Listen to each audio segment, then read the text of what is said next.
이제 그 가장 핫한 뉴스 정치권에서 민주당 전당대회가 이제 한 달도 안 남았습니다. 그래서 오늘 인물 비상구에서는 당권 주자들의 강점과 약점 그리고 전당대회 전략까지 샅샅이 분석해 보도록 하겠습니다. 후보 등록이 마감됐는데 일단 어떤 후보들이 등록했는지 좀 살펴볼까요? 예, 지금 뭐 다 아시겠지만 뭐 김민석 전 총리, 정청래 전 대표, 송영길 의원, 고민정 의원, 김보미, 강진군의회 전 의장 이렇게 5파전으로 압축이 됐고요. 21일에 컷오프를 통해서 최종 본선에 오를 3명의 주자만 남게 됩니다. 그 현재 판세는 이재명 대통령하고 3년 동안 국정 방향을 설계해온 그 김민석 후보가 주류 친명계라든가 그 원내위원들의 그 두터운 지지를 받고 대세론을 형성하고 있는 상황이고요.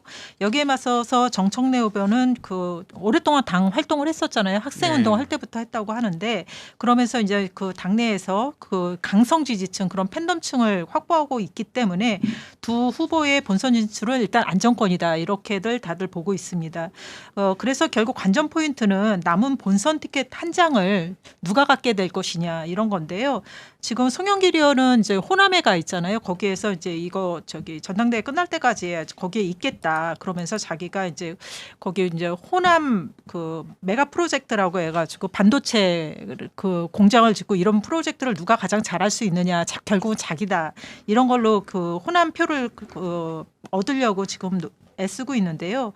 이 송영길 의원이라든가 친문계 표심을 공략하는 고민정 의원 그리고 이제 참신함을 무기로 이제 유튜브에서 굉장히 호응을 받았던데 그 청년평당원 김보미 후보 중에서 누가 컷오프를 뚫고 본선에 합류하느냐에 따라서 전당대회 판도가 요동칠 수 있는데 저 개인적으로는 송영길 후보가 그 3위로 올라서지 않을까 이렇게 추측을 해봅니다. 구 의원도 비슷한 생각이시죠? 네, 일단 뭐 룰을 봐도 중앙위원 35%, 권리당원 35%, 여론조사 30%가 이번에 컷오프 룰인데 과거에 여론조사가 없었어요. 없었다가 이번에 룰이 이렇게 됐는데 뭐 여론조사가 없었을 때는 중앙위원, 의원들 중심의 중앙위원 선거인단이 좌우를 할 때는 당내 정치에서 자유롭지 못했는데 룰이 이렇게 되다 보니 당내 정치에서 자유로워졌다라는 거는 결국은 인지도 의 싸움이기 때문에 지금 알려져 있는 뭐 후보들 이외에 반전이 뭐 있을 가능성은 낮다. 뭐 좀 이렇게 봅니다. 그 이번 전당대회처럼 말 많고 탈 많은 전당대회를 저도 본 적이 없는 것 같은데요. 좀 특히 눈에 띄는 게 그 전국 순회 경선이 8월 1일부터 시작을 하는데 시작을 하는 데가 이제 대전에서 시작을 한다고 합니다. 그리고 또 대전에서 아까 충청도에서 시작해서 충청도로 끝난다는데 왜 이런지 좀 특별한 이유가 있을까요? 제가 이걸 당 쪽에 그 운영 지원팀 쪽에 좀 확인을 해봤더니 그 8월 중순부터 9월 초 주말에 이 10,000명 이상 수용 가능한 곳을 다 물색을 했다는 거예요. 8월 16일, 17일 날 대전 컨벤션 센터, 8월 30일, 9월 6일 킨텍스 이렇게 있어서 실무적으로 고려했을 때 뭐 요 세 곳밖에 없었고 그래서 최고위원들이 만장일치로 이제 정했다라는 거죠. 그러니까 굉장히 실무적인 고려이지 뭐 어떤 정치적인 고려는 아니라고 얘기는 해요. 이렇게 주장을 한다는 거죠. 근데 네, 이거 네. 가지고 이제 박범계 의원하고 그다음에 이제 전 민주당 사무총장이었던 조승래 의원이 이제 SNS를 통해서 이제 그 갑론을 일박을 했잖아요. 이제 박범계 의원의 주장도 되게 솔깃해요. 왜냐하면 그 정청래 후보가 충남 금산 출신이고 그다음에 고등학교를 대전에서 나왔잖아요. 그러니까 이 행사를 아무래도 그분이 연고가 있는 정청래 후보가 연고가 있는 지역에서 하면 아무래도 유리하지 않겠냐 그 사람한테 이런 주장을 하는 건데요. 또 공교롭게도 작년 전당대회 때도 충청권에서 처음 당원 투표 일정을 시작을 했는데요. 그때 정청래 후보가 박찬대 후보보다 그 20%포인트 높게 나왔습니다.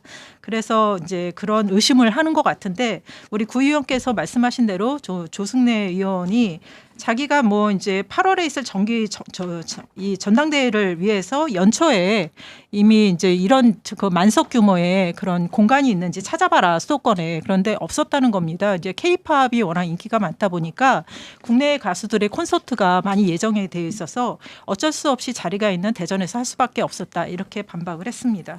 저도 이제 이건 봤는데 저는 사실 박범계 의원 쪽에다 손을 좀 들어주고 싶어요. 왜냐하면 이게 대전에서 시작한 것도 시작한 거지만 일단 전당대회 뭐 구 의원도 많이 봤지만 시작을 어디서 해서 누가 승기를 잡느냐에 따라 판이 확 뒤집어지는 경우가 참 많아요. 2007년 대선 후보 경선도 우리가 그렇게 봤고 원래 그때 그 손학규 후보가 훨씬 유리하다고 그랬는데 정동영 지금 정동영 통일부 장관이죠. 그 네. 첫 경선에서 승기를 잡으면서 쫙 밀고 들어갔거든요. 그래서 어디서 시작을 하느냐가 굉장히 중요하고요. 그래서 이거는 정청래 전 대표한테 유리할 수밖에 없는 시작점이고 더더군다나 이해가 안 되는 건 서울이 아니라 여기서 또 끝난다는 그러니까요. 거는 이거는 뭐 오해를 살 만한 여지가 충분합니다. 그래서 그렇죠. 이번 전당대회는 참 말 많고 탈 많은 그 전당대회인데 이게 그 시작부터 끝까지 이런 걸 보여주는 걸 보면 앞으로 진행 과정에서 얼마나 더 치열하게 붙을지 이런 게 좀 걱정스럽기도 합니다.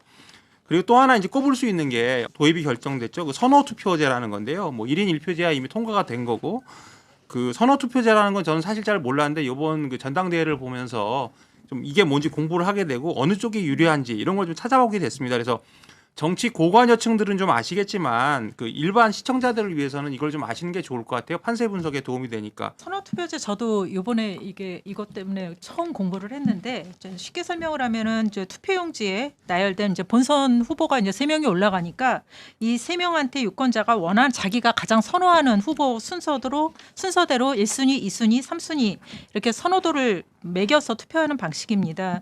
이게 우리나라에서 처음 있는 건 당연히 아니고요. 해외에서는 하고 있는 거고요. 그래서 우선 모든 투표지 1순위 표만 먼저 집계를 합니다. 그래 이때 어떤 후보가 과반을 달성을 했다, 득표를 했다 이러면은 그런 뜻이죠. 예, 그럼 그냥 그 사람이 당선자로 확정이 되는 거고요.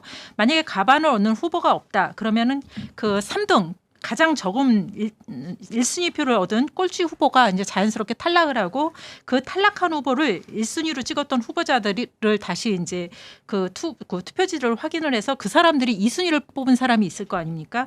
그 표를 갖다가 그 2순위를 받은 이 사람들이 2순위로 뽑은 후보한테 표를 몰아주는 몰아주는 거죠. 그런 이 과정을 누가 과반을 달성할 때까지 계속 하는 겁니다. 그래서 만약 내가 이제 비주류 후보, 내가 지지를 한 사람이 비주류 후보여서 탈락을 하더라도 차선책으로 선택한 후보에게 내 표가 온전히 전달되는 거니까 내 표가 사장되는 일은 없게 되는 겁니다. 그래서 이게 그러면 누구한테 유리할 것이냐 했을 때 정청래 전 대표 같은 경우는 강성당원들로 이루어진 그 확고한 콘크리트 지지층이 있다. 그래서 1순위로 글을 찍는 사람들이 일단은 많을 것이다라고 하지만 사실 중도 성향 당원들이라든가 이런 사람들은 좀 약간 거부감을 갖고 있잖아요. 너무 강성 발언들을 하다 보니까. 그래서 2순위 표를 얻어오는 그런 확장성은 떨어질 수밖에 없다. 그래서 꼴찌 후보가 탈락하고 2순위 표가 합산되는 과정에서 역전을 당할 우려가 있다. 이렇게 볼 수 있고요.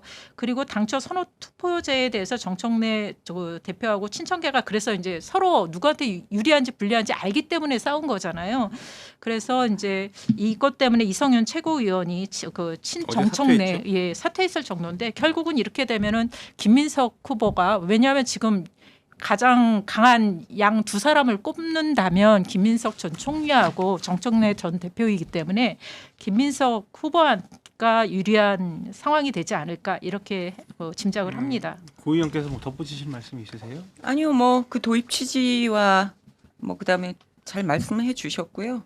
뭐 어찌됐든 근데 정청래 후보 쪽에서는 이 본인한테 불리한 룰을 수용하는 그런 어떤 피해자 이미지를 또 적극적으로 활용한다라는 그런 분위기도 좀 있어 보여요. 그래서 결국은 지금 다 양쪽의 의견을 들어보면 2강 1중 구도는 다 동의를 하니까 그 결국은 송영길 후보의 표를 누가 가져오느냐 여기에서 이제 결정적인 이 결과가 나올 것이다라고 보는 거고 뭐 그래서 좀 내용을 봐야 되지 않을까. 다만 이게 예를 들어서 2, 3순위를 안 찍는 사람도 있을 수가 있고 1순위와 2순위, 3순위로 똑같은 사람을 찍을 수가 있는데 그런 중복 투표와 그다음에 안 찍는 그 2, 3위를 안 찍은 표는 어떻게 처리할 것이냐. 지역적인 문제는 좀 남아 있는 것 같아요. 그래서 내부 룰은 좀 정교하게 마련을 해야 일단 유불리를 떠나서 좀 잡음을 줄일 수 있지 않을까 그렇게 생각합니다.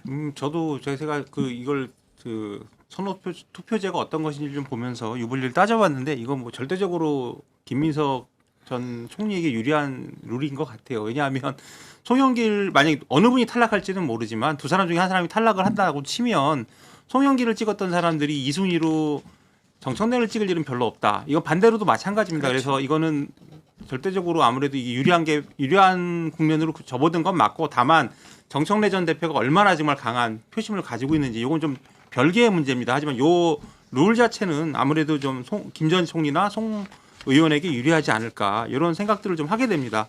자 이제 본격적으로 당권 후보들 이야기를 해보겠는데요. 이제 정청래 전 대표부터 시작을 할게요.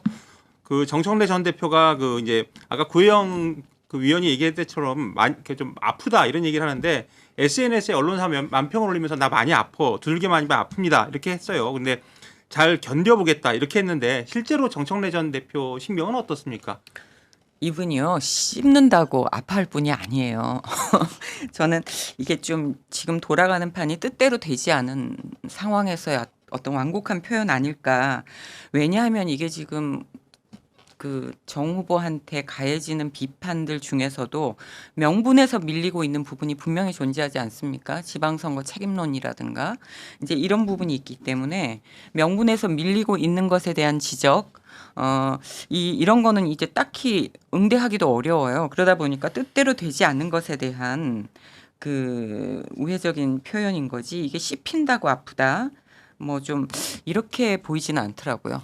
저도 구 위원 생각하고 많이 동의를 하는데 일단 아프면 SNS 못 하겠죠. 그리고 이제 구 위원 말한 것처럼 지방선거도 지고 뭐 대통령도 당신하고 못 해먹겠다 이러는데 약간 정청래 전 대표가 명분이 없어 보여요. 그래서 지금 나가는 것 자체가 보통 사람 같으면 아마 주저앉았을 건데 끝까지 지금 고하는 거잖아요. 그래서 보통 마음 먹지 않고는 이건 좀 불가능하다. 그래서 저는 정청래 전 대표의 그 어떤 스타일은 잘 모르지만 굉장히 좀 세게 강한 마음을 먹었다. 그러니까 좀 나쁘게 말하면 이판사판 약간 이런 느낌도 들었어요. 사실 그 정청래 그 전 대표를 그 나머지 후보들이 일제히 공격을 하고 있잖아요. 그거를 이제 표출을 하면서 아우 너무 때리지 마, 나 아파 하면서 강성 지지자들의 아까 이제 구 의원님도 동정심 이야기를 했는데 이제 동정심을 좀 자극하려고 하는 거 아닌가.